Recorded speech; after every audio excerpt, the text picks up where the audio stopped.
And we are live. Well, today we're going to talk about the rise of anti-Semitism. We're actually going to talk a little bit about the history of that. And I don't want to talk about anything that's going on in the Jewish community without actually talking to someone who is from that community. I'm honored to have good friend and close associate, Moshe, who is going to talk about his experiences. I have a bunch of questions for him and whatnot. But I know him. He's going to shoot off, and this conversation can go a whole lot of different directions. So I don't think this is going to be a 15-minute conversation. Hopefully you're good on time. Hopefully everyone else who's watching is good on time as well. So just tell, because you're starting to get into it before we press record. Talk to me a little bit about, like, without getting in a whole lot of details and giving up like exactly who, all your family details and whatnot, but just talk to me a little bit about like your family, when they came over here and the whole nine yards. Okay, I will. So I've got two sides of my family. One side is Middle Eastern, and the tree goes all the way up and leads back to Israel. That's one side, and the other side are the European Jews going back to Russia. And I can speak on that, and I'd like to touch base on that definitely, because I think our roots that go back to Europe kind of bleeds into all the issues we're having here and what most people are familiar with. So my grandfather came over here as a young man and didn't even graduate high school. One would say he was uneducated, but as I got to know him, I would actually say he was very educated, Right. Worldly and common sense wise, came over here with his wife, family, his trade. He would make everything. So when I say make everything, he would create couches. He made all our furniture. He made everything pretty much that was in our house, up to making the house. So he came over to the States here and started a business. And his business supplied all the sporting stores in the local area where I grew up. Talk about, he made their tents, he made their sleeping bags, all their camping equipment. So and some of his companies he worked with would be those who are in the Austin area, would be as large as like Academy and Really? some of the big stores. So yeah, he did very well. And as we look now, it's like everyone says education, education, education, and I think education is important. But understanding that, a trade of some sort, and truly he came over here and made a success from just a trade because he didn't even graduate high school. So what years are we talking? Like what decades? So he was born in 1905, All right. coming over here in the 20s and 30s. So Okay. All right. Yeah, because a lot of times, and you touched on something else. Because even for me, like, there's some stuff I'm just completely ignorant to. And so you had mentioned like the European side. I know you probably get into this a little bit more, but you talked a little bit about European Jews, and then you talked about, the Middle Eastern background. Can you just, like, for the average one of us who just really just don't know, because I don't even really know, just talk a little bit about that history a little bit, and because I'm always very curious as to when the rise of like the craziness with the Third Reich and Hitler and when that kind of foolishness, because Hitler came into power in the 30s. yes. All right, Mid to late 30s and into the 40s. so there had to have been something going on in the early 19th century, in the 20s and whatnot, that started to have this sort of thing bubble up to even allow a monster like that to be taken seriously. Yeah, and I look at back then, and the Jewish people, especially in Europe, and like I want to compare, and I didn't really go too much into Middle Eastern Jews, completely different than European Jews. Still to this day, I mean, the Middle Eastern Jews is where you find your diehard Orthodox Jews, and that is completely different. And I think in this conversation we'll touch base there, and I'll give you a little background on their mindset and why certain things are the way they are. But in Europe, I mean, the Jewish people are just hardworking people. And I think, they didn't sit back and they didn't expect anything to be given to them. I mean, they really had a desire to work. They had a desire to take care of their family. We're very family-oriented people. And, sometimes, people sit back and they see these people and they see how hard they're working and they're hustling. And, sometimes there's animosity, there's jealousy. And, in my opinion, I can't understand why so many people that really didn't even know about a culture or religion had so much anger and hatred toward them. But to this day, I still believe it's just, it's our work ethic, and we just don't stop, and we want to make a success of ourselves. And I think it's just kind of, we're hardworking people. I have to watch how I say different things too.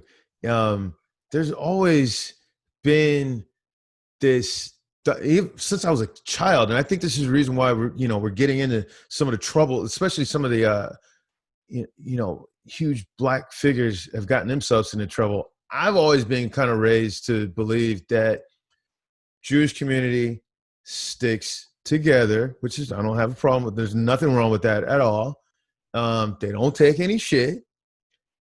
They pool their money together, and they know how to do different, they just maneuver a little bit different, especially for like black people. Like I'll tell you right now, one of the things that drives me crazy with black people, unlike any other community, is our dollars do not circulate in our community. So what'll happen is we'll get paid and we will immediately go and, for black women, they'll go and get their nails done. So you're making, and I'm not disparaging any groups, but you'll immediately go and make Asian people who dominate that space for getting nails done. You'll go spend all that money there. Then you'll go over here and you'll spend some more money. And there's not enough of like actually trying to build up and support black businesses. And we can get into the whole history of that, because I still think that a lot of times, unfortunately, black people psychologically are still suffering from the impact of slavery. And so even though you're not in physical slavery anymore, some people are still in a mental bondage. But for me, like, I've always admired the Jewish community, because I'm like, man, these people, like when I see like craziness, like with the money that goes into like bar mitzvahs and whatnot, I'm like, what? And so there's always this thought, this feeling that shit, they got a bunch of money and they're running shit. And I know that, a lot, especially with like the recent stuff from Nick Cannon, a lot of people feel like, all right, don't be saying that. Don't make it seem like we're some dark hidden figure behind the scenes controlling and manipulating everything that you watch, see, and hear. That you've got this one small little community. I'm jumping all over the place from where we were going to talk about, but I mean, what are your thoughts about that sort of thing? And and how does that even make you feel? Because for me, I'm like, well, if someone is saying there's a particular group that's got amassed this amount of wealth, what's really wrong with that? But what do you say to that? And that's funny. I'm not rich. I can tell you that right now. Okay. My family is not rich. I told you how my grandfather came over and he was successful. So I don't think success really means you have to be rich. I never did without growing up, and my family's not doing without right now.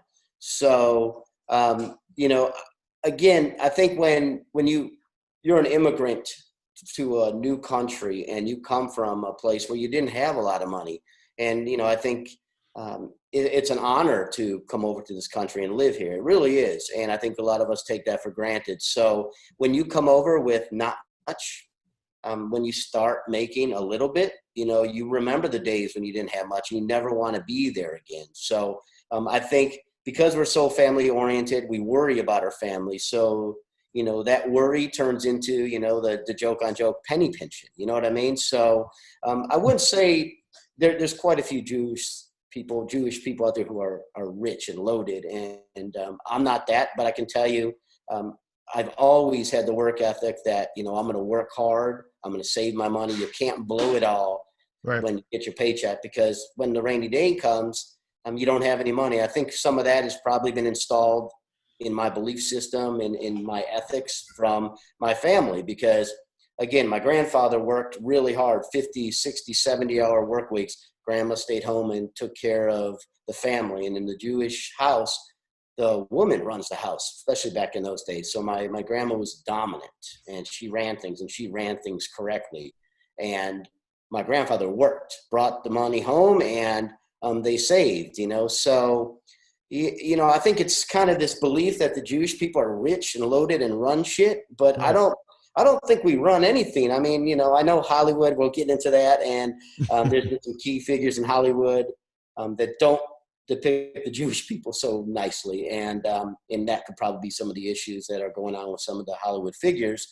But at the end of the day, I think really just like anybody else, there's quite a few hardworking, working class Jews, middle class. And again, there's some rich ones. And again, I think if you save your money, and we all know, like we're at that age right now, we're looking for a retirement. So you don't have to have a lot of money to have a successful retirement. It's just about proper planning. And I think, again, the bottom line is for Jewish people, because they got here and they must have had some kind of belief system put into them from, their grandparents, great grandparents, parents. And, I saw them always working and saving. And sometimes you did without that week because you can't. But at the end of the day, it's all about having your essentials. And that's what, my belief system is now. Like I said, I'm not a millionaire, but I'm not hurting. I have everything in life that I want. If I want a car, I go buy it. I have a nice car. I have a nice house. I have nice clothes. But again, I am not rich. So America is very interesting in terms of over the years, how we've treated immigrants. Mm-hmm. And, there was once upon a time that, obviously, the Jews weren't welcome. The Italians weren't, the Irish weren't. And it just goes on and on and on and on. Right now, I don't even need to tell you who's who's not all that welcome right now. But did your grandparents ever talk to you about like what it was like for them from, an acceptance, standpoint here in America? No, we didn't go in those conversations, unfortunately. So I hate to say if it was difficult, if it was easy. So I really can't comment on that. Yeah. I was younger when they passed away, and obviously they're no longer with us. So I wish I had the curiosity back then that I have now. I would have answers for that. No, but my opinion, and contrary to what people say, like for Jewish people and immigration, America was not friendly, and they did not allow Jewish people in just because of what was going on in Europe. And I know there's a lot of anger with some people towards that. I believe that a country has to have rules, right? And I believe that there has to be a process. We can't just open the doors. And I heard stories, and I can tell you, like, there's millions of European Jews that were displaced from their homes during the Holocaust time. And the United States truly has a poor track record offering asylum to these Jews. And, there was something back in 1939 in the port of Miami. 937 passengers tried to come over to this country. Majority of them, I can't say all of them, but I'm going to say majority, a large majority of them were Jewish people. They were running from Europe. Yeah. And America refused. They refused to allow entry. No, that was under FDR, right? Yes. Okay. Yes. Had the boats turn around and send them right back. Yeah, I've read about that. I know what you're talking about. And a quarter to half those people, Jews, they died and were murdered in the Holocaust. So, like, if that doesn't make you angry, and what will? And it's so, like, you take that scenario and you bring it into the times we're in right now, right? And where we're at right now, all we hear about is the borders. Should we seal the borders? Should we offer asylum? Everybody's coming for asylum. And yes, people are being persecuted, right? But if you go back in time, I mean, there was nothing there's nothing worse than what went on in Europe for Jewish people than being refused entry here. And so, like, I know there's a lot of animosity toward this country. It bothers me. And, like I explained to people, we have conversations now, I still stand by my beliefs that we have to have security and we can't let everybody in. And if I look back now and do I wish things would have been different? For sure. I wish things were different, but it was during the Holocaust, and I would think and hope that America would have taken that into consideration. And to me, that would have been something to let these people in, especially in that. And that's just an example of, the denial for the European Jews over in this country. So, it depends who you talk to. And again, everything that I'm saying here, you may sit down with another person who's Jewish and may disagree with everything I'm saying. And it's all about mindset. But at the end of the day, I think there's always been like this deep down misunderstanding about Jewish people by this country in America. Do you have conversations with your children about any of this? Yes, I do. Okay. I think that's I think it's key. I think it's important. I've found that, like, the Jewish community, they like, you guys have this mantra of, like, never forgetting what happened, and whereas I feel like my community, you got two different aspects. You've got some people who are like, you know what, I've got fatigue. I don't want to see another movie about or hear anything about slavery at all. I don't want to talk about it.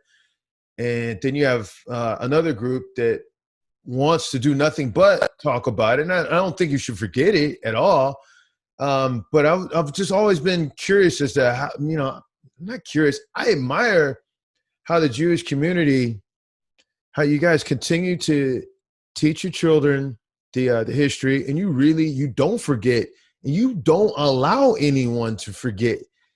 You guys, like, you may be arguing and bickering with one another about something, but if you let somebody come out and do something or make some big wide sweeping statement, and all of a sudden, whatever your differences are, what I've seen is you guys put that to the side and you jump right in. You nip that in the bud right then and there. You guys just collectively just do not play at all.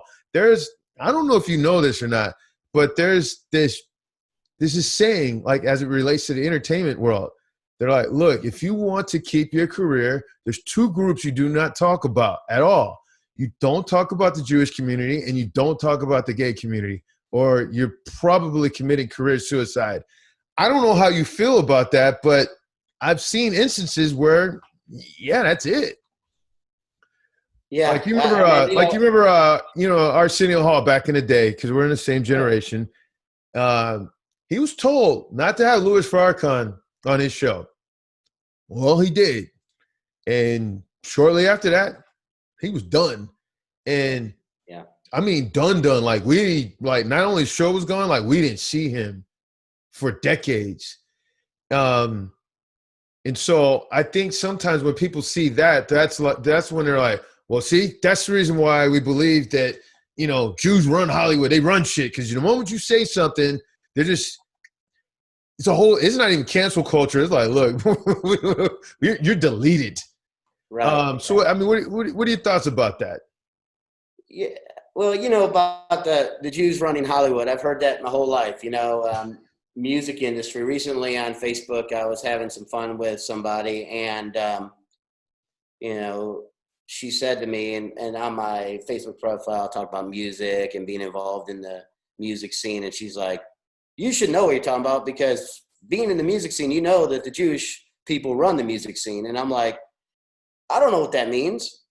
I actually went through and I, before we got on a few days ago, I actually really went through and said, all right, who are all the Jewish, like, music executives and TV? Because I fully was prepared to be like, no, dude, I'm calling you on your shit right now. They really do run things. But I wasn't able. Yeah, of course they have. They hold some prominent positions, but Sure.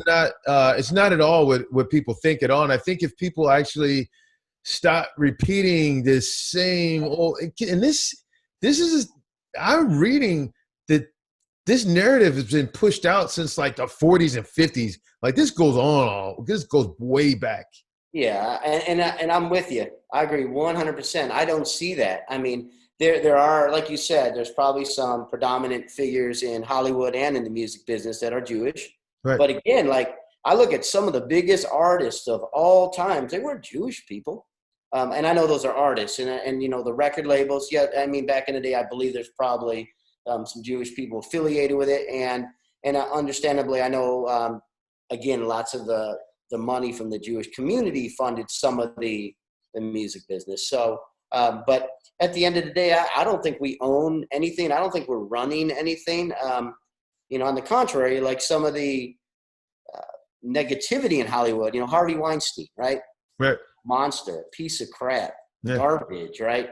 Unfortunately, he is Jewish. But again, there's monsters in all colors, races, religions, and the stories coming up about him are like, you couldn't get, if you're a female, you wouldn't be able to get a role unless you did what he wanted. You didn't submit to his sexual desires. And okay, yeah, that's a bad guy. But again, to use that one guy and say he ran Hollywood, and I know he did, and I know Yeah. he was a very important role, Yeah. and he gave us a bad name. And I say us, he gave men a bad name, Jewish people a bad name, Right. white people a bad name. He's an awful person. But Well, hold on. I'm going to stop you. You just said something. Okay. This is how I feel about race. I think it's made up.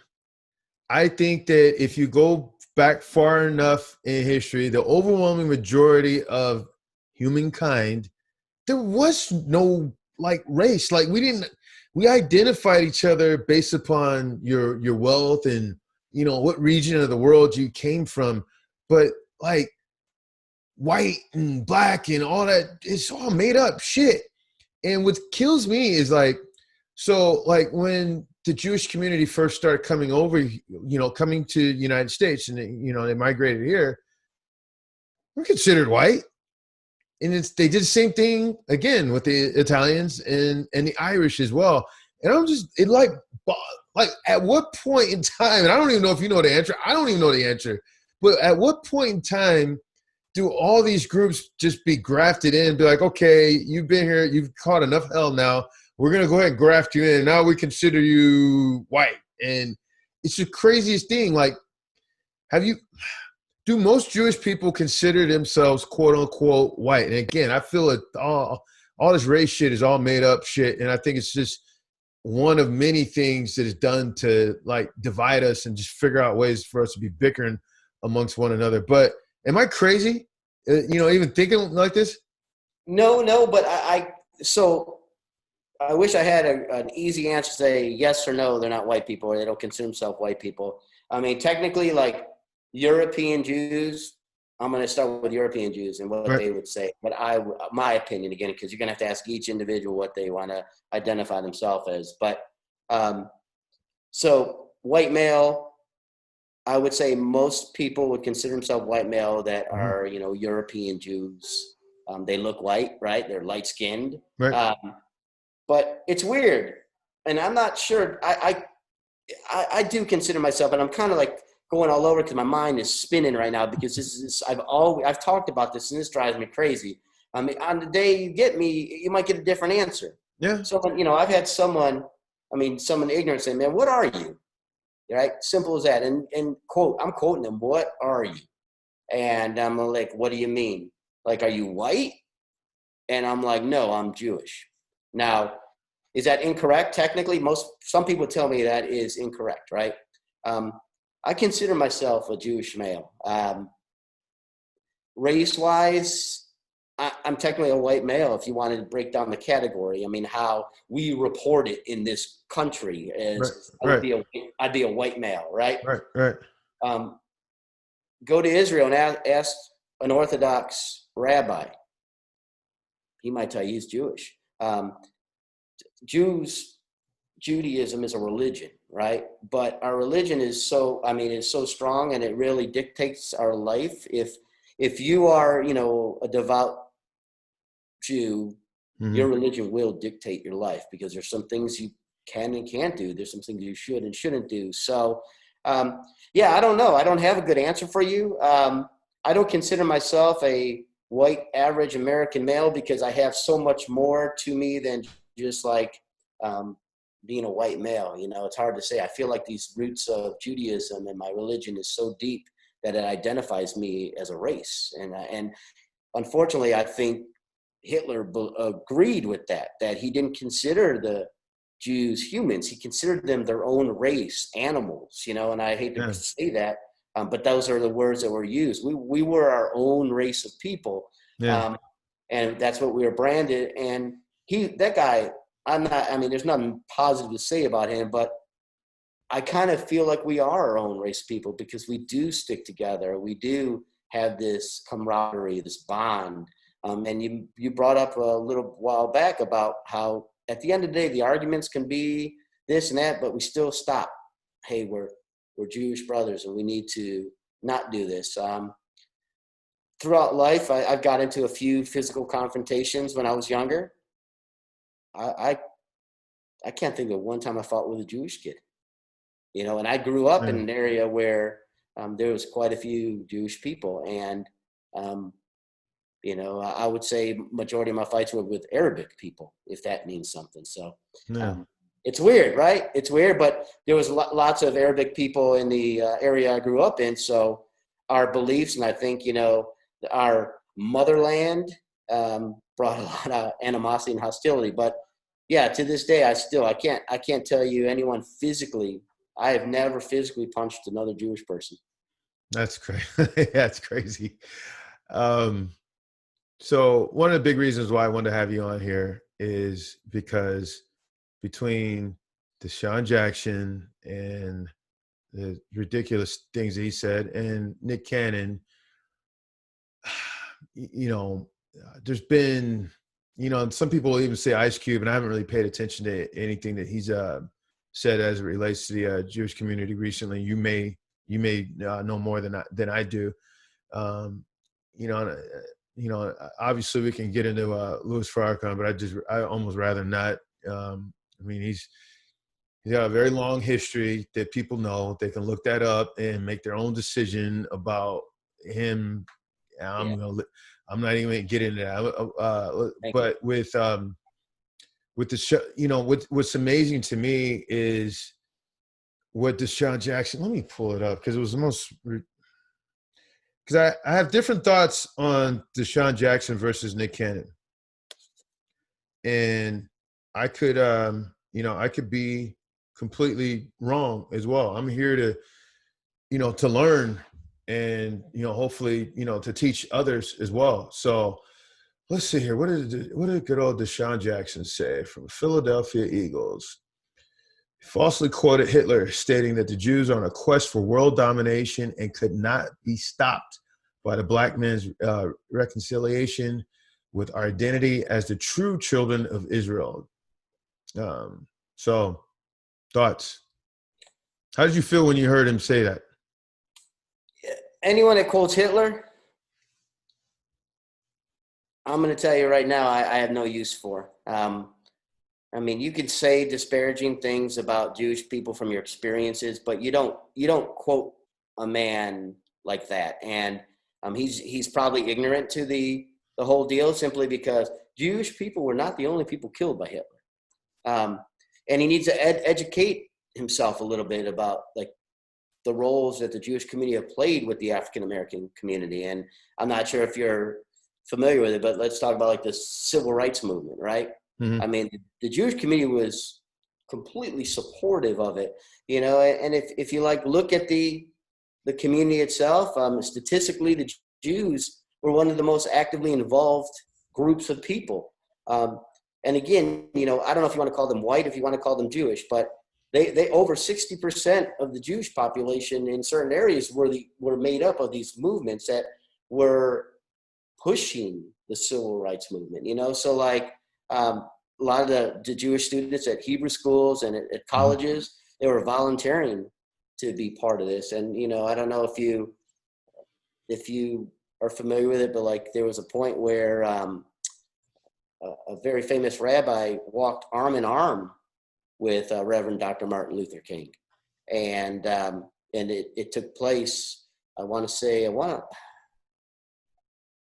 I hate to say, where it happened at, but it might have been like Florida. It was down south.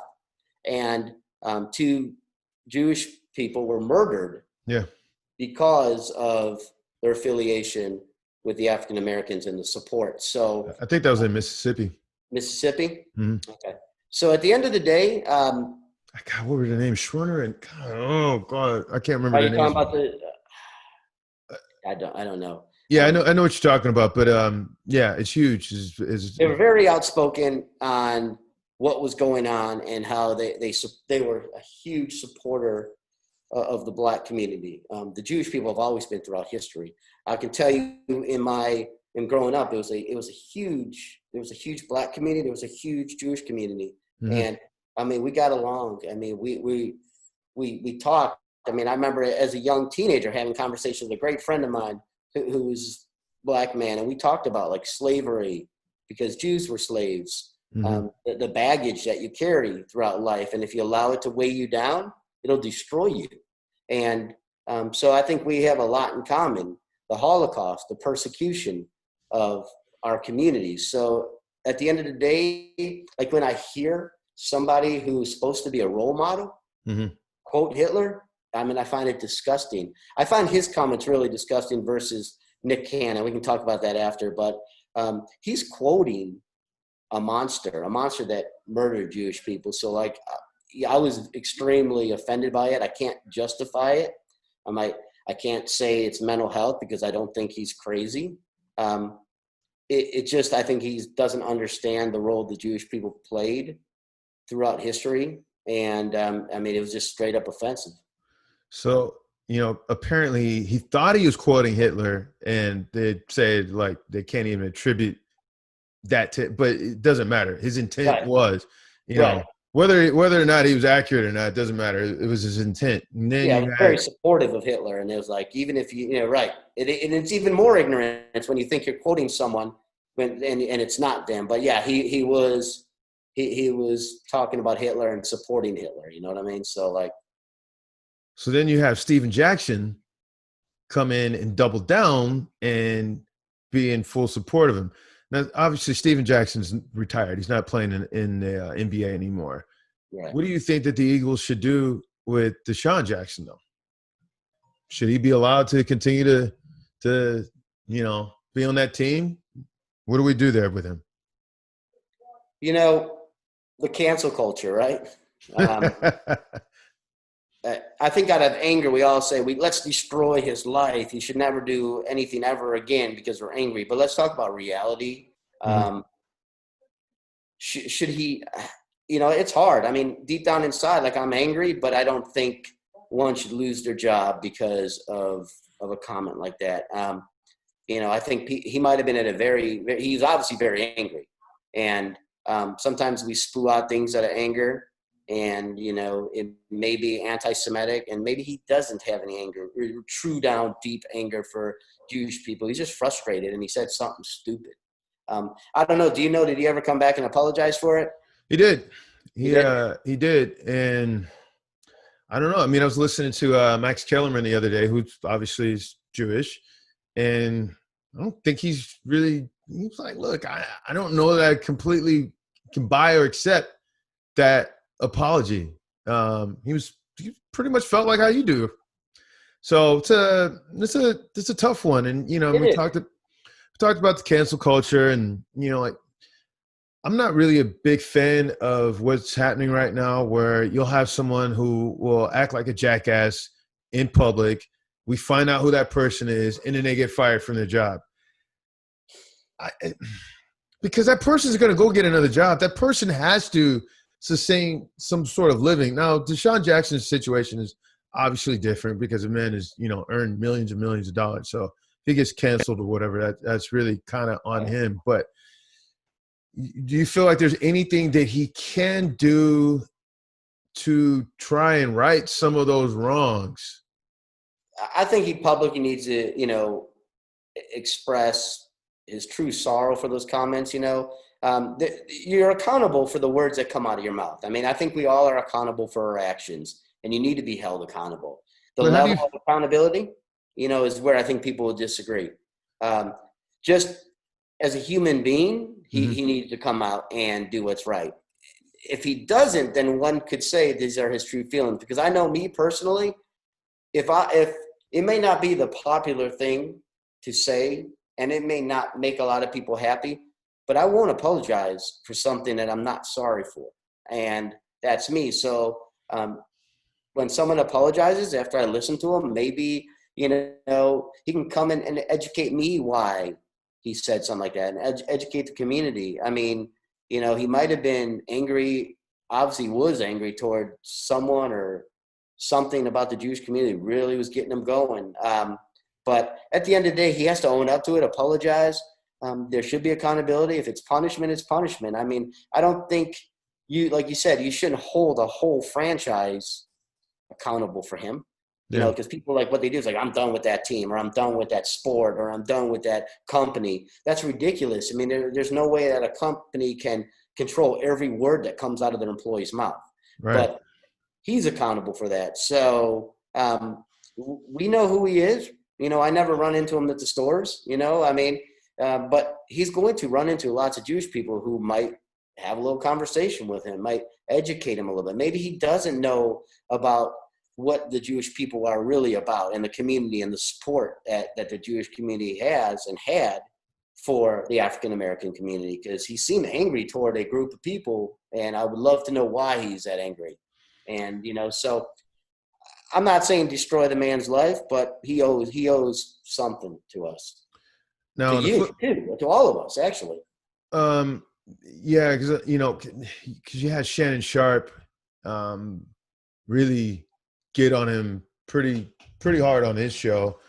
And I know, Stephen A. Smith also had some things to say. I mean, you have a lot. Most people are really trying to distance themselves, but also kind of chastise him, because I think you have to do that. Can't You can't ignore that. You can't allow that sort of comments to fester and to grow. Now, on the flip side, you've got Nick Cannon, and there are a number of people. I don't really. I'm not educated enough on all this, which is the reason why I have you on here. And to be honest with you, there's probably going to be some people who may look back at this and be like, "Man, Brandon, you're a fucking sellout. You didn't, you should have told him this and that." And to me, like, I don't think any of that moves the needle forward at all. Because Nick Cannon was with Professor Griff, formerly with Public Enemy, and we all know that Public Enemy kicked him out of the group for what they deemed anti-Semitic comments. And so Nick Cannon and Professor Griff are going back and forth. Did you watch the whole thing at all, or?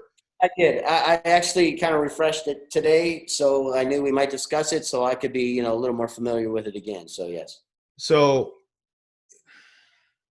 there are a number of people who feel like, well, Nick Cannon's comments, and I'm not here really voicing my my opinion. I guess I will at some point, but I'm not really. I feel like his situation is a little bit different to me. But talk to me, because he got vilified, but he backpedaled, and I've seen where he's met with some Jewish rabbis really trying to do more than just apologize, but actually try and educate himself a little bit more and learn a little bit more. And we can argue people can argue all day and night about the history, because some of this stuff really goes back, that they're talking about, predates Hitler. I mean, we're talking about going back to biblical days, 2,000 years ago, and I'm just not even prepared to even get into that at all, because where we're at right now is where we're at. Because Nick Cannon and Professor Griff start talking about whether or not a birthright was stolen, that that they basically believe that there are a number of black people that believe that, hey, we're the true Jews. And I don't know if you've ever heard that before or not. And I have. I have.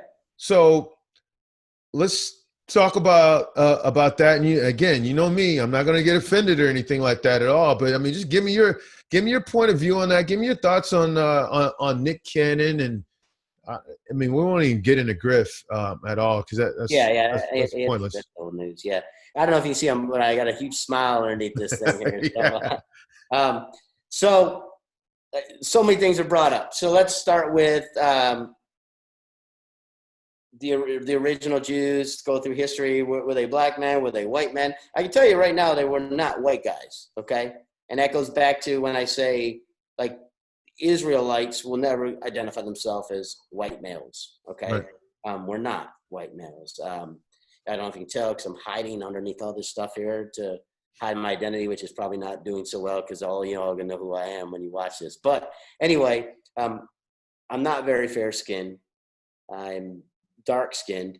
You could look at me and you're not gonna say he's a white male, and that's why some people ask me what I am. So to answer your question, African or black males, because they wouldn't be African Americans, but black males, are they the original Israelites? I don't know. I mean, could be. I'm not saying that they're not. I'm not saying that they are. I don't know. I don't have any issues with anybody saying that. That's fine.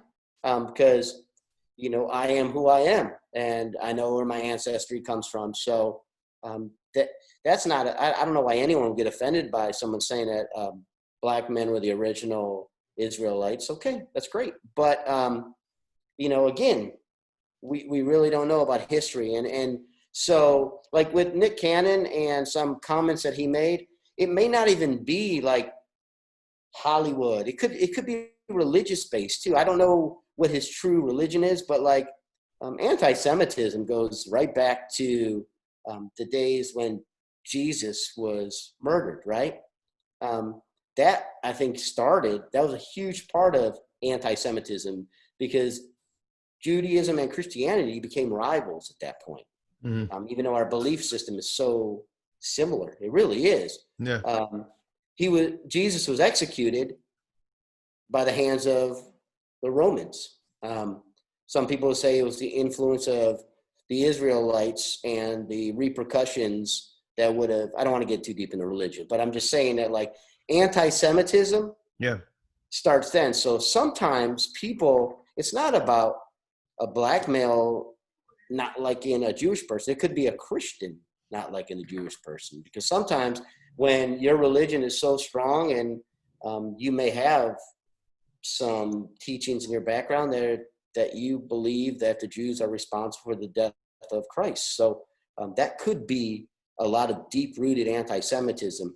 I think it is. And a lot of people don't think about that. They think about like Hitler, and they think about he just amplified things. You know what I mean? I think that's when like the Jews became a worldwide thing, and people like when we learn about the Holocaust, for those who know nothing about Jewish people, that becomes like their only knowledge of Jewish people, what happened to us, but it goes way back. And so I don't know what Nick Cannon's issues were. I don't think he hates Jewish people. Okay. And like you said, he's gone out of the way and he's trying to pedal back and give an explanation. And I was angry. I mean, on Facebook, I was like canceled, initially when I heard it, because I was just like overwhelmed with everything that's going on in our current climate. Right. And I'm overwhelmed with all the anti-Semitism I'm reading from all over the United States. So my first reaction was fire him, get rid of him. I have no use for him. And here's the thing is I never had any use for Nick Cannon. He's non-existent in my world. I really don't like him. The best thing he ever did was marry Mariah Carey, and he couldn't hold on to that. So, but again, I have no use for Nick Cannon. I don't like his shows. I don't know what he does. I've heard some interviews on Howard Stern with him, and he did well. And lots of times people I don't really know about or like, Howard Stern does something with it and makes me like the guy. So, so I'm not mad at him. I don't want him to lose his show, because I'm not going to watch it anyway. But to come out of, nowhere and make these comments. Tell me, did he say why? Anything that you read or saw, did he explain what this was from? I didn't hear him trying to defend anything it is that he said. Now, there's a couple of different things, because obviously there's things that he said that, should aggravate or make the white community angry as well, because he starts talking about, melanin and people being savages and Right. and, It was deep. It was deep, deep, deep. And not deep as in meaningful. It was just deep. and for me, I've heard similar things, not as it relates to just white people. So here's what some people believe. They believe that if you're from warmer climates, from the Americas, from, Africa and so on and so forth, that, especially back, going back, pre-Christ, these were areas of abundance. They had, all the fruits and vegetables and everything it is that they could possibly ever want. And, whereas people from, Europe, they weren't able to quite grow quite as much, and they had to scrape. And, so there are people who believe that in the DNA of Europeans is, hey, look, we got to scrape and do whatever it is by any means necessary in order to survive. Because even if you read and I'm not justifying anything at all, but if you read the diaries of Christopher Columbus, and he will talk about how the indigenous people were literally standing on the beach, excited to see him, hey, here, come here, just giving him shit.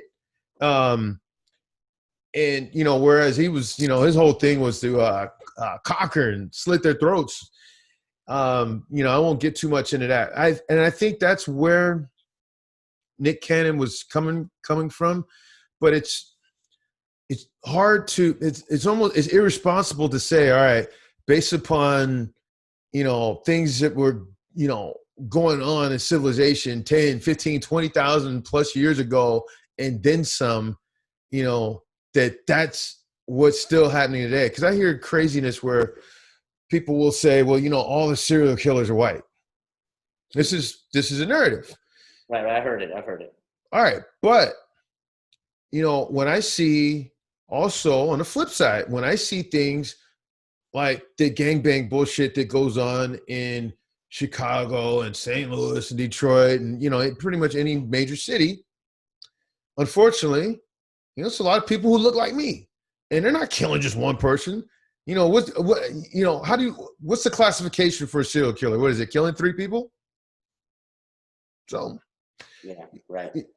So I don't know. There's so many narratives and whatnot that are out there, and we just got to kind of get that out of there. So, for me with Nick Cannon, he said some things that I thought were insensitive, particularly towards white people, and perpetuated a lot of myths as it relates to the Jewish community. I didn't feel like he said anything where it was I disliked them, and it wasn't like the DeSean Jackson thing. I thought that was different, and the fact that Viacom, MTV decided, hey, you know what, we're firing you. I mean, that's right. It's up to them.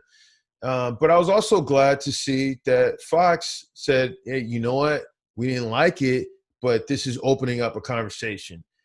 And I think that when we cancel people and we don't have a conversation, it doesn't help at all. The whole Roseanne, I don't even get into Roseanne Barr, but the whole Roseanne Barr thing, we can go down the line of all these different people. And I just think that as a society, sometimes our response is just wash our hands with them. Well, you know what? There's other people who think like that and who say these things. And if we don't have these tough conversations about this sort of thing, then we're not going to resolve anything at all. You just dust them underneath the rug, which brings me to what's going on right now. I'm not gonna blame this on President Trump. Just like I'm not gonna, because it's easy for people to say that, President Trump is in office now and XYZ, all these different things are going on. Um, I think that he could do a better job of like putting the kibosh, distancing himself and saying, hey, look, I don't like just not remaining silent. I do think that. But what amazes me is looking at the stats, from the Defamation League, the rise of anti-Semitism since he has become president. What is that all about? Because it just seems like there's been a culture of like, you know what? I'm free to be, there's a small segment of our society where it's like, you know what? I've come back from underneath the shadows and I can say all the stupid shit, that I've ever wanted to. And no one's really calling these people out on it like they should be. Like that shit that went on in Charlottesville with these guys, the Jews will not replace us. What the fuck was that all about? I mean, like Yeah. when I heard that, I was like, are we going back to like the 50s? Like, what the hell is this? Yeah. Yeah. So you want my comment on President Trump? You want want me to go to Nick Cannon and kind of, finish up on that a little bit, or? Let's finish Nick Cannon. Okay. Like I said, I'm not going to put this on President Trump. I will say that since he has become president, there has been a rise, and it just like probably better than I do, in anti-Semitism. I would love to know why. What has happened in the culture? And it could just be the perfect storm of, social media is at an all-time high, and just like a lot of people like to give Bill Clinton, ridiculous, high praises for the economy being so great at that point in time. But we were in a crazy technology boom as well. And so someone tell me, what did Bill Clinton specifically do? And I'm not anti-Bill Clinton or anti-Trump. I'm just asking questions like, what did any of these guys do specifically to cause Bill Clinton to get such high praises for the economy booming? We just had a technology boom. And can we fairly, get on Trump and the environment that is being created and put anti-Semitism on him? But before we get into Trump and the current climate in terms of anti-Semitism, let's finish. Let's get your final thoughts on Nick Cannon. I'm sorry, I'm jumping all over the place. Well, that's I get all okay. That's excited. okay. Final thoughts on Nick Cannon, and like you said, he did. His comments weren't really geared toward only the Jewish people. It was geared toward the white community also, right? So I think my opinion, why everyone is making such a big deal about Nick Cannon when his comments were not nearly as bad as Jackson's comments, right? Right. And it's this. I think right now the current climate. There's a lot of hatred and there's a lot of anger going on right now, and I think his comment was of by definition, it's not going to be a popular statement, but his comments were very racist toward white people.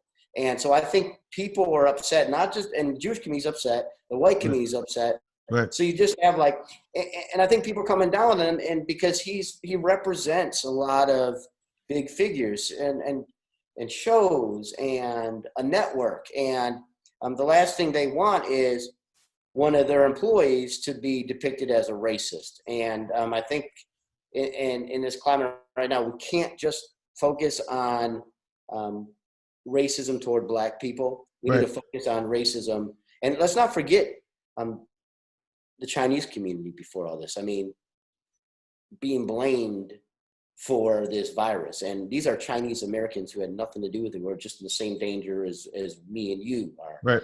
So it's just everybody's angry at everybody. And racism seems like to be the hot topic. And everybody's saying horrible, hatred things, and it's, I don't know, is it hostility and prejudice truly against these groups of people? Or is it just this big melting pot that has exploded and it's going everywhere? So my final thought on Nick Cannon is this, I'm not offended as a Jewish person, as much as I am offended as maybe I'll say because I'm white now. Okay. So I'm offended as a white human being. I don't know. I'm just offended as a human being that everybody is pointing fingers at different communities and groups of people and saying how they're not good and how their group is better than the others. And at the end of the day, we're not any better than anyone. So my anger again is, his anger toward white people, the Jewish people. I mean, in just the world right now. I mean, it gets me worked up when I start thinking about it, because I mean, we're all human beings and we're all suffering right now. We're living in fear of this COVID. Instead of fighting one another, we need to get along and agree and understand we're all in this together. And Right. it doesn't help when these predominant figures, these athletes, are spewing out hatred. Love it. Well said. So let's get into Trump. President Trump. So immediately after, what was her name? Heather Heyer was killed, ran over by one of the neo-Nazis, and they're out there with their tiki torches, talking about the Jews will not replace us. I thought I had blacked out and went in some time machine. I didn't know what the fuck was going on. It was the craziest thing to me. But what didn't help though is immediately afterwards, I didn't like that President Trump said that there were very fine people on both sides. I don't think neo-Nazis are very fine people at all. No. Now, so he's just complicated to me. And I think sometimes he says things he doesn't think. He's just a complicated individual. But why do you think there is such a huge rise in, anti-Semitic, I mean, we got a 4-decade high of, attacks against the Jewish community. So we're talking about something that goes back to we're going back to when we were kids, little kids. Mm-hmm. And this is all ratcheted back up. And again, I just don't know. I don't know completely the answer. I don't know if you do, but it's just, I don't understand why all this is going on right now. Right. So President Trump says crazy things, that. Yep. Yeah, there is no, and just to reiterate, and I'm doubling down on, there is no good people in neo-Nazi groups. Okay, so I'm not going to talk about politics. I'm not going to even talk about who I support or who I don't support. I don't support those comments. I think they're dumb. I don't know what he meant by it. But at the end of the day, it does not help the narrative. It does not. Because if it can be construed, our president is supporting groups like that, right. That is an awful message. And I think we can all agree, and anyone who watches it, that President Trump is not a man of his words. He doesn't know how to talk. He doesn't know how to present himself to get his message across. Doesn't mean that I don't think that he has done some good things for this country, but we can't forget about your words. Presidential people are going to listen to every word you say. And I don't think he has anything to do with the anti-Semitism. And I've had this argument with people, mm-hmm. and I've had this argument with a close friend in the Jewish community. And it got to a point where we were yelling at each other. And it now became, guess what? A political party argument, right? It goes. So what was his argument? His argument is that he is empowering, he supports, his followers are all these Proud Boys, these neo-Nazi monsters, and he has brought to them the power and have given them a platform. And my argument was, we can't point fingers at our supporters and say that's who represents us, right? Unfortunately, with every good president, there's going to be supporters that are bad. And so if I could do that for the last 2 presidents and say, hey, look at this person who's a huge supporter of this president, so this means our president has enabled that. No, he hasn't enabled it. With him making those comments about good people, I think that is an issue, is a problem. And I'm sure after he thought about it, and he'll never admit that he's wrong because he's always right. He'll tell you how great he does things. But at the end of the day, that was stupid. But to say that he is allowing a platform and he is pushing anti-Semitic, and this person went as far as saying, he referred to President Trump as a Nazi. And I can't wait till he watches this interview, because he's going to know who he is. So hey, I'm talking about you. I'm talking about you. And my argument was, let's not judge a man by his followers, a small group of maniacs, okay? A very small group, because he does have a huge conservative following, President Trump.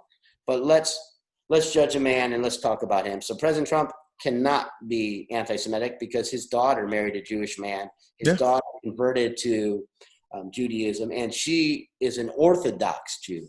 And that is a very difficult, dedicated lifestyle to be in, okay? So if you are an anti-Semite, your daughter cannot be an Orthodox Jew. And it would never, if that's your true soul, if that's your soul, that you hate Jews, your daughter has now become an Orthodox Jew. So that's wrong.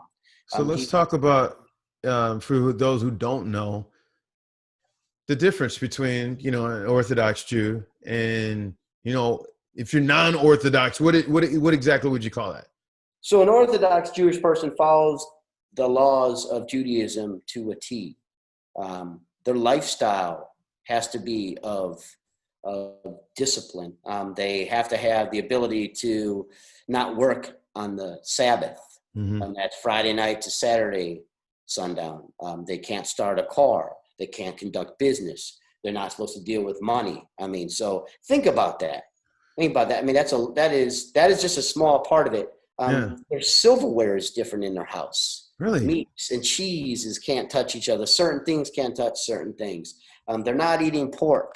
They're not using pans that use a certain or had a certain type of food in for another certain type of food. So like your whole life is structured and disciplined, and there's so much more to it. I think we'll get into the Orthodox Jews and my issues with them.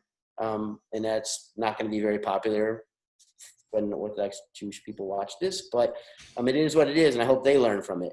But at the end of the day, you can't be anti-Semitic and have an Orthodox Jew in your family. He has supported Israel. He is a huge supporter of the prime minister. He's moved the freaking capital back where it belongs. So like, I don't want to turn this into politics. So I do not hold President Trump accountable for the rise of anti-Semitism. I hold each one of us accountable. The climate we created, we created this platform. Unfortunately, we have social media, which is a nice free platform of propaganda. We can spew all our sick ideologies out there if they are. Hiding behind keyboards.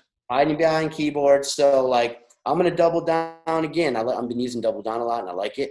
And when I say it, I really, truly mean it. I do not hold President Trump accountable for what's going on with anti-Semitism and racism. I think people want to point fingers and use it for their agenda. But at the end of the day, we do have a problem. There is anti-Semitism. It seems to be on the rise. And I don't know if that's what social media is covering. You know how it goes. If that's all you see, it's our huge problem. I don't know the stats. Is it truly true that there's more anti-Semitic incidents now more than ever? In the past 40 years, according to ADL. It's a huge rise. And to me, I actually don't think it's talked about that much, because I know from private conversations I've had with people, they're like, why are you even having this conversation? I'm like, dude, like right now we're all kind of on this Black Lives Matter, kind of talking about that. But the thing is, there are other groups out there that are seeing a rise in hate crimes as well. And the Jewish communities, right up there, right up at the top of the list. And I just don't think people understand or even realize that. And I don't think that people get that when you start spewing these, these uneducated narratives out there about different communities as well, what that does, what kind of position that puts them in. Even, with like the Chinese, calling it the China flu. I'm like, dude, like we all get that we know where it came from. And we're not even going to get into that, because we'll have to press record and go again tomorrow. Start talking about COVID and that being created in China, or whether it was created or not, or was from a bat. But at any rate, do you feel like there are any segments of the Jewish community that hold any sort of culpability as it relates to, this animosity towards the Jewish community? Anything that you feel like your community can do different? So I think the most important thing is, and I just want to get, before I go into and start pointing fingers at like why and what we could do different to make things a better place. I think it depends where you're from. And if you have no idea about Jewish people, the religion, I think, so number one is education. And I don't know how we can get to all these people. We're talking about like some small rural areas. They don't know about the Jewish community. If you never, and it can be said with any group of people, if you've never grown up around them and all of a sudden now you're there, it will seem foreign to you. And sometimes, Jewish people, there's so many Jewish people that don't follow the religion. You wouldn't even know they're Jewish. They don't follow the laws. They don't observe the holidays. Myself, I observe every single holiday. I go to the synagogue. My children had bar and bat mitzvahs. I'm proud to be a Jewish person, and I want this to be something that's part of my family. So I want my children to pass it on to their children. So you got to educate them. So if you don't educate people, then I think that's problem number one about, why we're seeing more things. Now, sometimes depends where you grow up and what's going around your little world you're in, because we think that our little bubble is all there is. So this is going to lead me into what I think the Jewish community can do different. I don't think it's going to be very hard once I tell you this, to how. We can say this, but how do we do it, right? And when I explain to you, understand, well, it's very hard. And I'm going to give you my opinion, and you can take it for what it's worth. Okay. If you grew up in a Jewish area, and I'm going to use New York as an example because, I think back in the day, is it Jesse Jackson called it Jaime Town? Yes. Okay, so I'm getting old school on you now, Jaime Town. So do this before you get too deep. Explain why Jaime, just talk about Jaime and why Jaime Town and all that stuff was offensive. And people can go back at, what was that, 84 when Jesse Jackson ran for president? Just talk to people about Jaime and Jaime Town. It's basically, it's kind of like characterizing, lumping all the Jews into a certain name. Jaime is what it is. My father, who passed away, his name was Hyman, which is Jaime. So it's just like kind of, if you were to take a Chinese community and pick a name, if you took the black community and picked the name and you just called them that, and it's like, Hispanic community, hey, Hernandez or something like that. It was bad for a leader to do that. And he wasn't a great man. So I don't want to get down on that guy, but it was offensive and people took offense to it. And I think that right there is just like kind of just lumping all Jews together as we're really all the same, and it's like, not, it was offensive. So, okay. So it's like saying Wong Town or Sanchez Town or something like that. Right. And it's like, if you know what I'm talking about when we say that. So, so let's take New York for an example. Jewish people are known, the Orthodox Jews would own large apartment complexes, or Jewish people would own, I don't even want to say Orthodox Jews. Let's just say Jewish people owned apartment buildings, and they would rent out these apartment buildings, right? Well, miraculously, for most of these, some of them, I don't want to say most, some of the buildings, if you looked at all the residents, they were all Jewish people, right? So you're going to say, well, how would this happen that only Jewish people want to live here?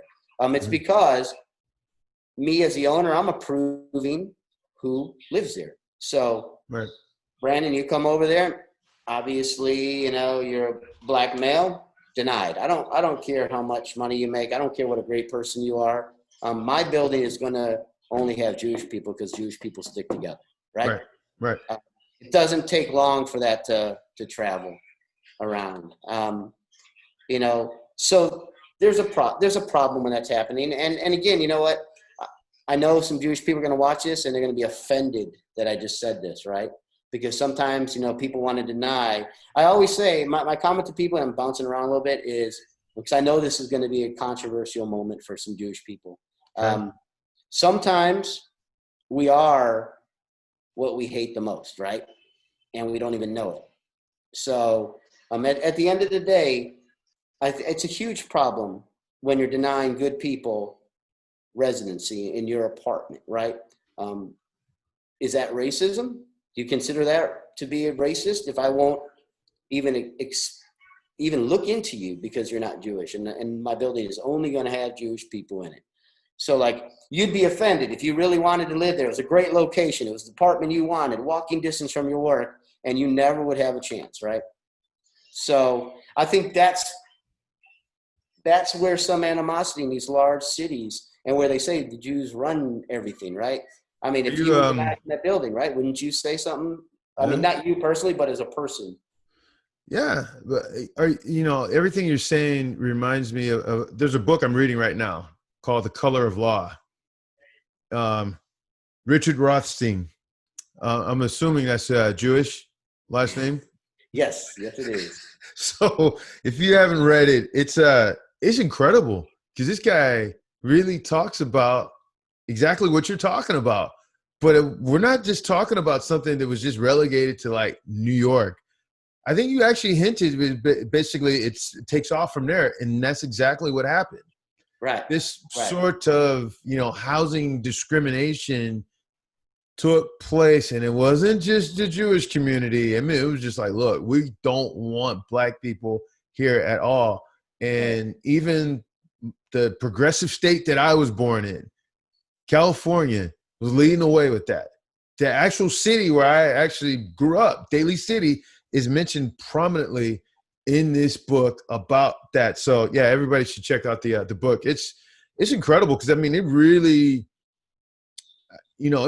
breaks down with like stats. This isn't like a propaganda piece. They actually have like documents of exactly what was what happened, to create all that. But anyway, I'm sorry, keep going. And so that can kind of cause a community, and when that travels around, it can cause hate towards the Jewish community. And then another example, and I'm going to use the Orthodox Jews again, is I'm Jewish. My wife, when I met her, was not Jewish. She converted to Judaism, and it's not an easy task. She had to go to school from it. She got cleansed in the mikvah, which is a free-flowing body of water, by a rabbi, and it takes a lot of dedication and desire to do such a thing, right? So she, one would say, in God's eyes, is Jewish. In my eyes, she's Jewish. And again, if she says she's Jewish and she believes she's Jewish and she follows the laws, she's Jewish, right? Well, guess what? If you were to go to Israel, or you go to, I'll use Israel. The Orthodox rabbis have synagogues, house of prayer for us. Right. The Orthodox community would not allow my family in there. Really? Yeah, they would not. They don't look at my wife as being Jewish. Now, how could they physically look at her though and be like, all right, nope? Well, people know your culture. People, they talk to you before you join a synagogue. I mean, you sit down with a rabbi. Our idea is this the place where I want to spend my time, right?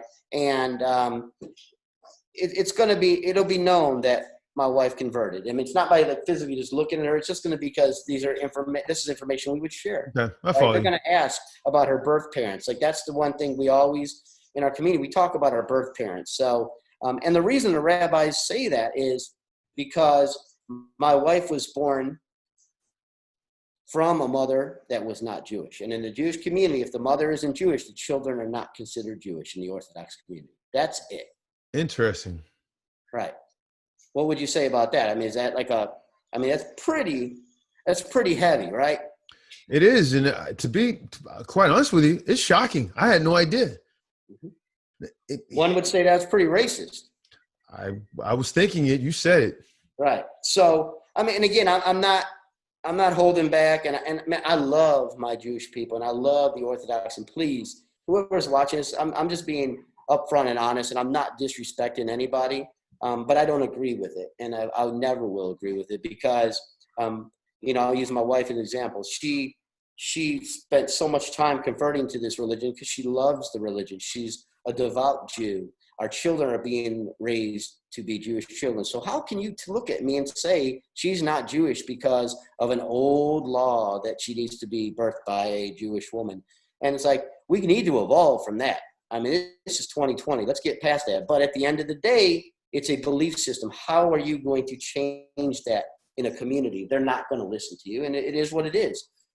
So that could be a problem, overall. Now, let me ask you this.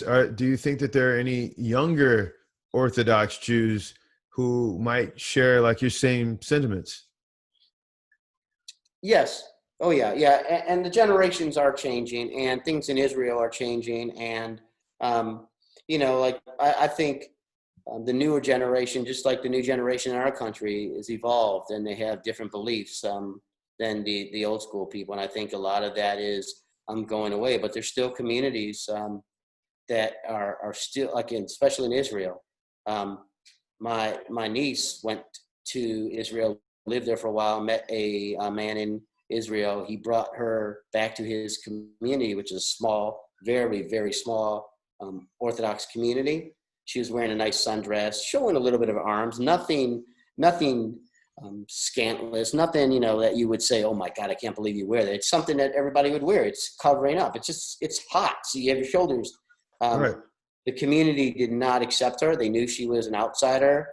They were throwing things at her. Really? Physically throwing rocks and telling her to get out of there. And this is an experience that, like I talked about with her, and she's like, it was unbelievable. But my question was, what was wrong with this guy? He knows the community. Why would he do that to you? You know what I mean? Wrong or right, that's the way it is. But this is still going on. I mean, they were stoning her basically. That's some crazy shit. Like literally what you're telling me right now is like really just kind of like blowing my mind. As a kid, and we're dating ourselves, but as a kid, I used to remember hearing Sammy Davis Jr. refer to himself as a black Jew. What did you probably were, yeah, you never heard him say that?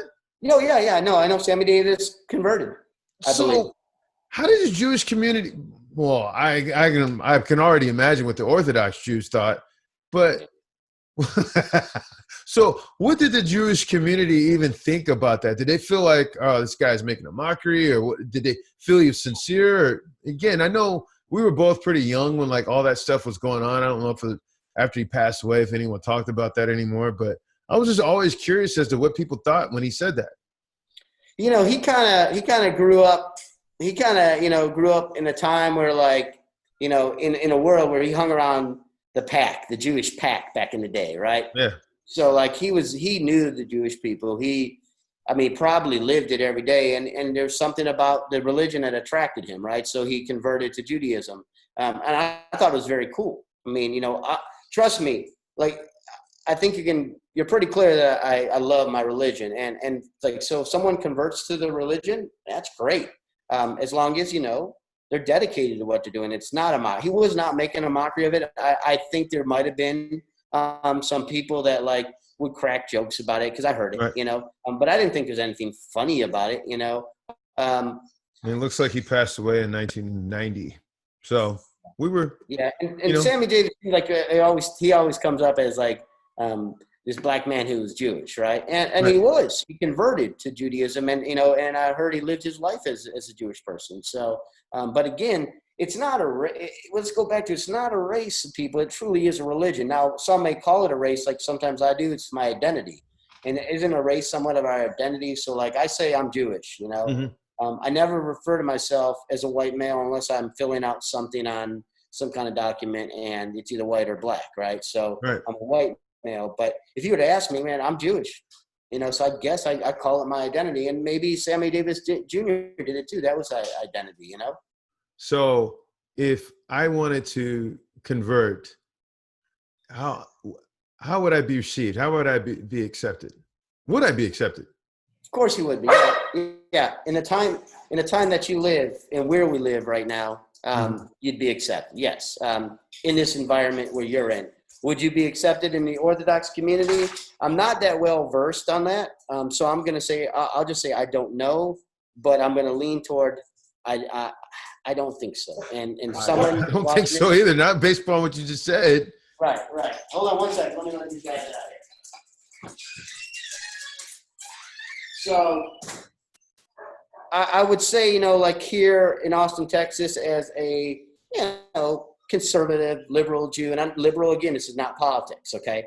Right. And that's kind of what I am, a conservative, lean toward liberal Jew. I think for sure you'd be accepted. And it's a process. You go through it, go to school, and you learn about the religion, and it becomes a lifestyle. So, like at my synagogue, open arms. You'd be accepted. So, a lot of people, I've always heard, I forget who says this, but they say that the most segregated day in America is Sunday because everyone goes to their own. You've got black churches, you've got, Chinese going and doing their thing. You've got the Jewish people that are doing their own, the Catholics and so on and so forth. And to me, if you're believing in God, I don't think it should be separated like that at all. Right. When you go to the synagogue, how, is there any diversity there at all? Or how does it look? Not in my synagogue. In the Orthodox locations, and they are here in Austin, Texas. Right. There's one, the men and the women are separate. They do not sit together. See, and that's very reminiscent to me. I'm not a Muslim at all, but I have been to mosque before. And that's very similar to, it's crazy to me because a lot of the groups, the religious groups that take issue with one another, there's a lot of similarities between the two of them. And I feel like it's been you can even say the same thing with, the average American. I think the average American is probably 75-80% of what it is, we all kind of believe in the same sort of things. We may have different ways that we want to achieve that, but we ultimately, of course, you got some crazy anarchists and whatnot who just don't want any civilization at all. They just don't even get me started with that. They're just complete madmen. But it's just always crazy how we tend to focus on the small differences and magnify that, and the things that we actually have in common, we don't focus on those at all. Right. We start just bickering over shit. And it's just really crazy to me. But what do you think in terms of a path forward? Because this can't all be put on the Jewish community. No, this is a and I'm not putting on the Jewish community. And before we close this little segment out, I just kind of want to say is a person's experience with a Jewish person is going to be on that Jewish person, right? My synagogue, the men, the women sit together. There's homosexuality in there, like, gay couples come there, which would not historically been something that, the Jewish community would support, right? But we do. And because like you said, how are things in 2020, right? Right. So, and yes, I have black people at our congregation, so they are Jewish. And I like where I'm at with my religion because it's like I feel, I have a deep down love for my people, but I love everybody else. And I don't have a problem with somebody who is black being Jewish. I don't have a problem with someone's Oriental being Jewish. It doesn't matter because here's the thing. You just said Oriental. You can get yourself in trouble. Why, you can't say that? No, I got chastised a long time ago for that. Because he told me Oriental is a rug. I am Asian. I'm like, oh, okay. Yeah, all right. My ignorance, Asian, okay? But my point is, it's like, if we're all here for the same reason, right?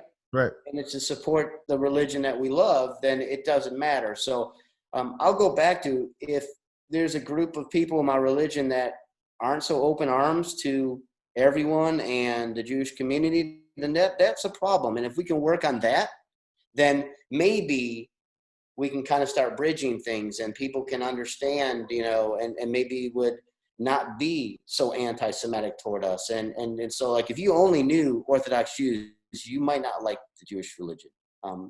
And, you know, I can tell you an experience quickly here, and I don't want to drag this on because we can talk 4 hours, Yeah. but we were at HEB, and I say we, me and my wife, and there was this young Orthodox Jewish boy, and I could tell by the clothes he was wearing. He was wearing the standard yarmulke, the kippah on his head.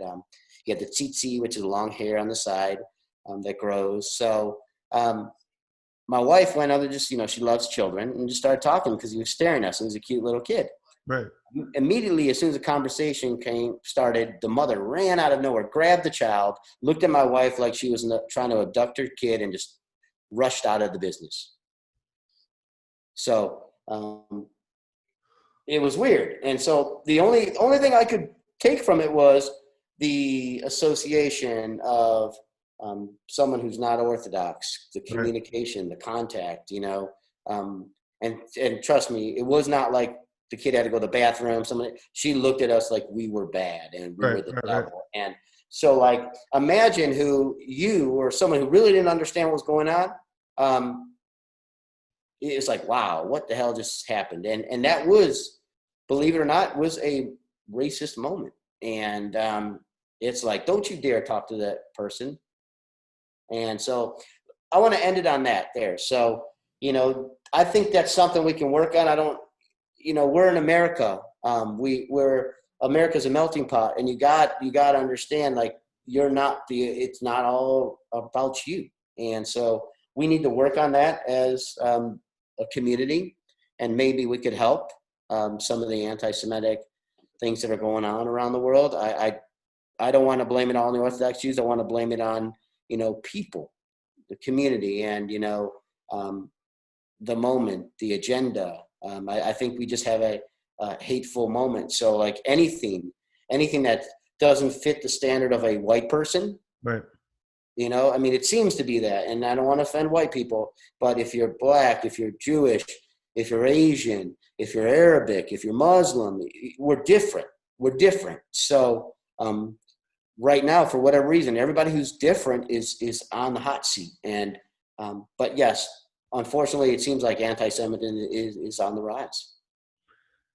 Well, I hope that, you know, people watch this, they see this conversation, they see, you know, a Black man and a Jewish man who people will classify him as a white man, having an actual civil discussion. For me, dude, honestly, I learned so much. And I'm being honest, I'm not just pandering to you at all. I learned so much just based upon what you're saying.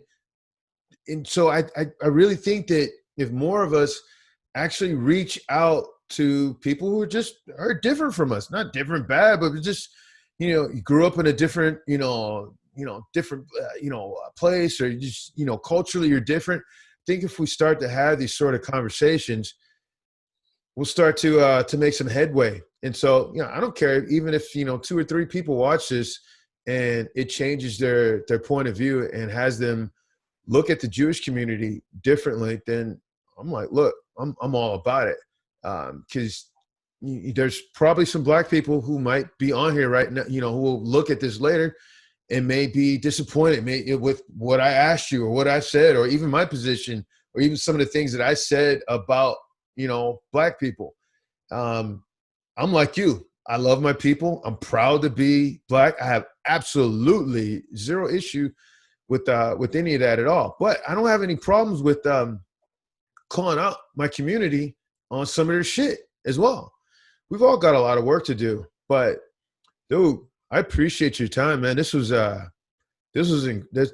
good. This is really incredible. I hope people really take the time to really listen to the whole thing, listen to what it is you're saying. And I don't feel like you said anything that was disparaging against the Orthodox Jews. But again, you know, everyone's going to perceive that a little bit differently. But you, my friend, we need to hook up soon once we get out of all this crazy. Yeah, definitely. It is crazy, have a good old beer.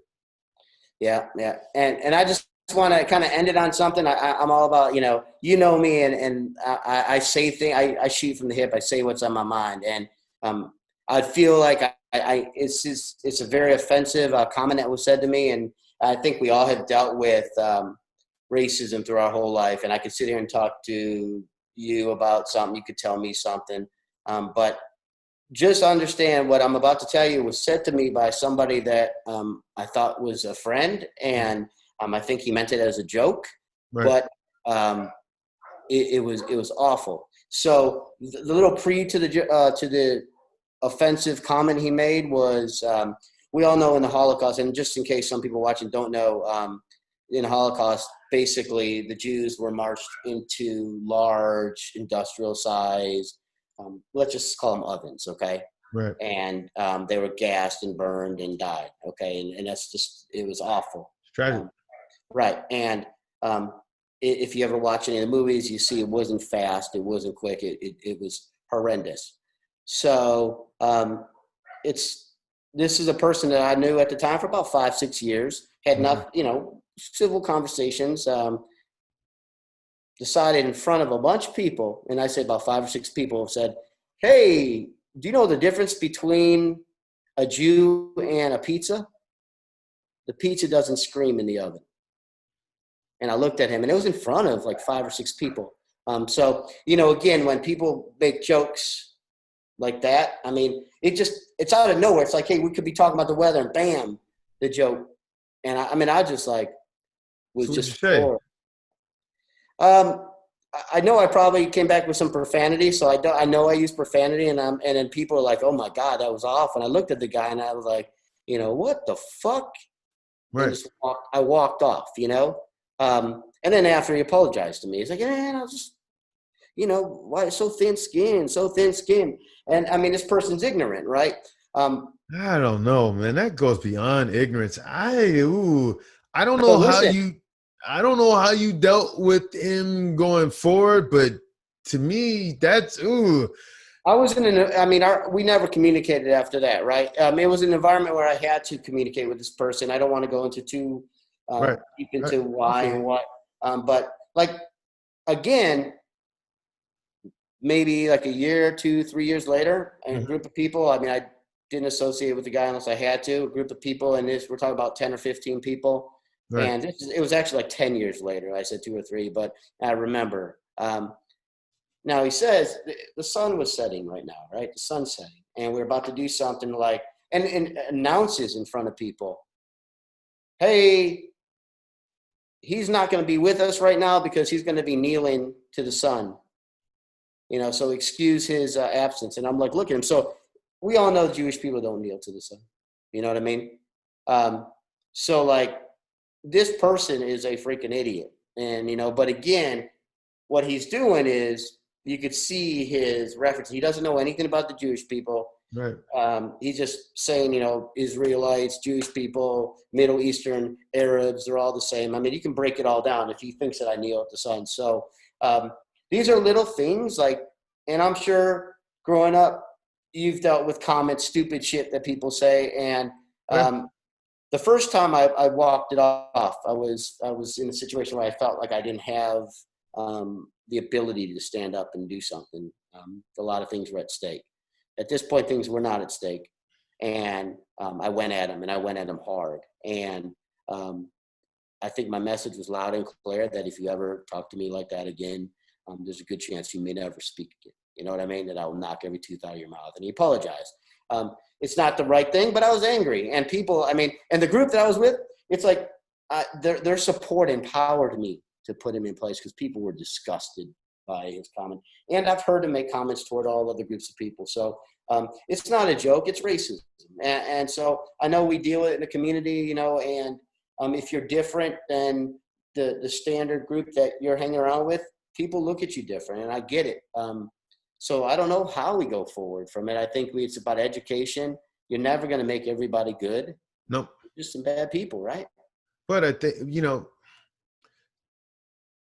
I had a conversation earlier with another group, and we were talking about racism in the wedding industry because that's the industry I'm in, and I actually told people, I said, look, need more allies who don't look like me. I can't be the only one that's saying something. So when you have private conversations with someone and they look like you and they're saying stupid shit, you need to call them on their shit. You can't, don't wait and just kind of uncomfortably laugh and then let them say that disparaging thing to that person who looks different than them, and then put it on that person to actually have to say something. With that guy, somebody should have checked him on his shit probably a long time ago. And it should have been probably started at home. Yeah, so for me, we have to stop dusting shit underneath the rug, stop being quiet, to me, it's almost cowardly.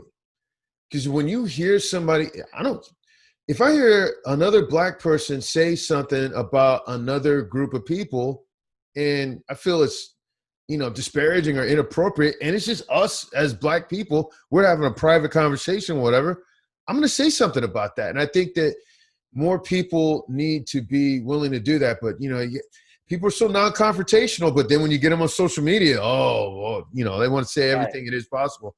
But I think that same, some of that same energy, some of that fearless same energy that people have on social media, they need to channel some of that in real life and start calling people on shit and not have it.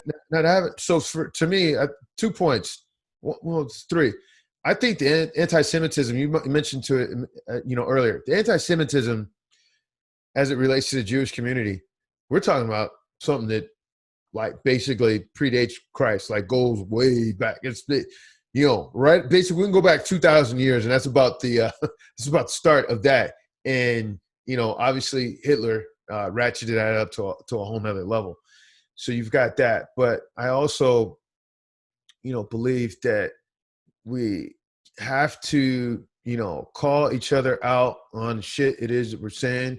People might get offended, get their feelings hurt, whatever, but I think we have to be truthful and honest with one another. But I also, lastly believe that we need to actually have like real good, as long as I've known you, this conversation we're having, to be honest with you, we probably should have had at least one segment of this conversation at some point in time, just to actually just talk and get to know one another a little bit more.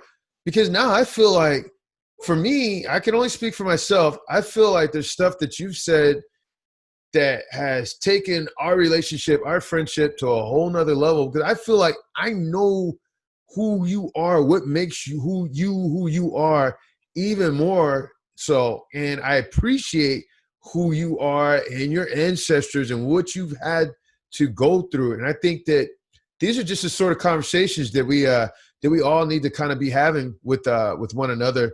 It's cool to talk about sports and music and whatnot, but sometimes, man, we just gotta, have like these, just sit down, have a beer, and have a real good, honest, real life conversation, especially with all the bullshit that's going on in the world right now. So the reason why I want to start up this channel is really, I wanted to start trying to find solutions. I'm not perfect. None of us are. I don't have all the answers. I know you don't. And, if anything, I think if we just get conversations going, I think we will start making some steps in the right direction.